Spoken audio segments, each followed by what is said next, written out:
con el gusto de cada semana para hablar sobre temas tributarios, agradeciéndole también el favor de su confianza en esta ocasión sobre el tema del momento, el que está en la palestra, la reforma fiscal.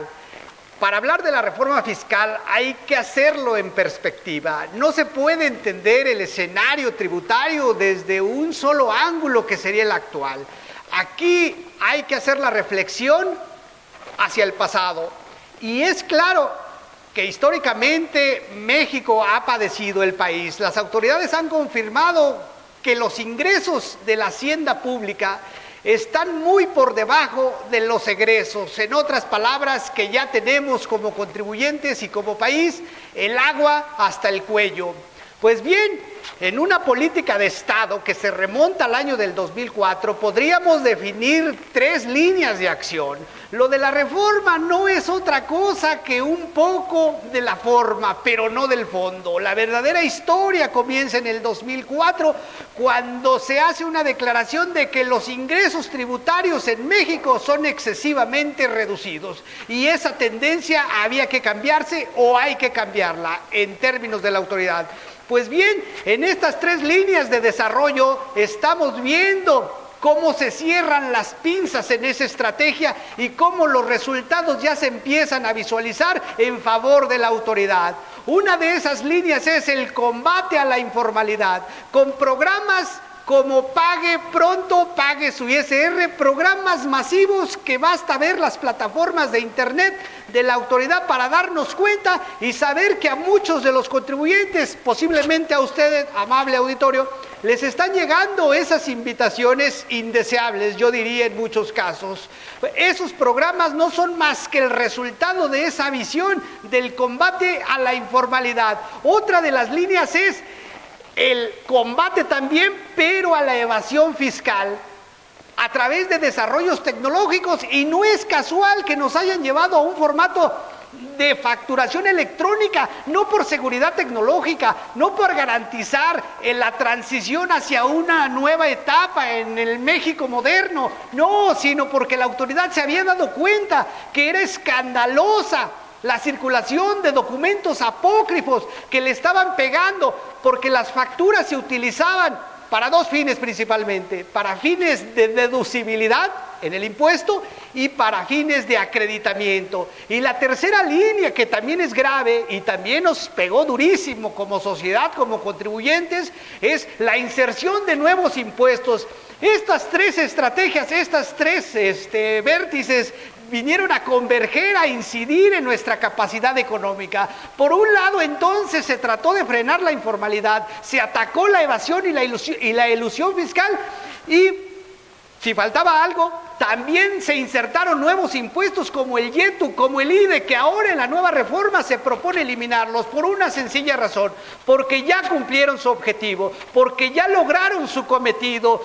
El país ha recibido verdaderas fortunas por esos impuestos, impuestos que fueron copiados de modelos extranjeros y que garantizaban el éxito en la recaudación.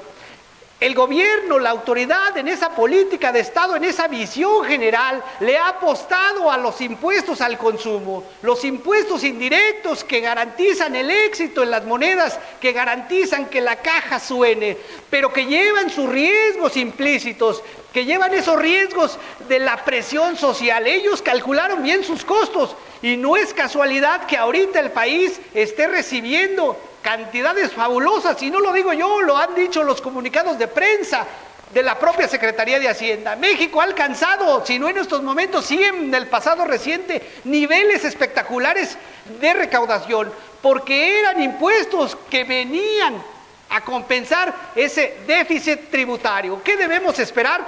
Lo que debemos esperar es que se siga apretando el círculo, que sigamos siendo tratados con brutal disciplina fiscal, que sobre todo tengamos la percepción como contribuyentes, porque esas fueron las recomendaciones que se hicieron, que los contribuyentes, que somos todos, tengan una percepción real del castigo, es decir, que crean que la autoridad los va a castigar o nos va a castigar en el caso de que estuviéramos cometiendo prácticas indebidas o no deseables.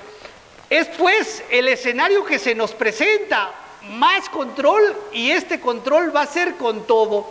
Por lo tanto, la reforma fiscal, la reforma tributaria que está ahorita en ciernes para su aprobación, pues no es otra cosa más que complementar esas líneas de acción, cerrar, yo decía, esas pinzas y empezar a cosechar los resultados, resultados que ya se están viendo, resultados que le son favorables a la autoridad y que en esta relación no siempre equitativa, no siempre equilibrada y donde sí es seguro que los contribuyentes llevan las de perder, que siempre son los que salen más raspados, pues entonces los contribuyentes, que somos todos en un momento determinado, tenemos, eso hay que decirlo con claridad, tenemos el derecho legítimo de velar por nuestros intereses, así como ellos, y me refiero a ellos, son las autoridades, cuidan su negocio, nosotros también tenemos el derecho de defender lo que en justicia nos corresponde. Pues bien, debemos estar atentos de que no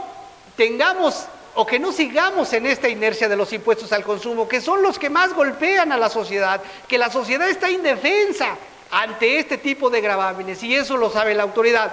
Yo le recomiendo, yo le sugiero tener sus precauciones y no dejarse atrapar por estos falsos cantos de sirena y que no nos vengan con la idea o la idea romántica de que es una reforma social, porque de social posiblemente tenga muy poco. En realidad, sobre lo que va la autoridad es sobre la recaudación. Y bueno, una invitación entonces para que le sigamos el paso y seguramente habrá tema para seguir desarrollándolo. Muchas gracias.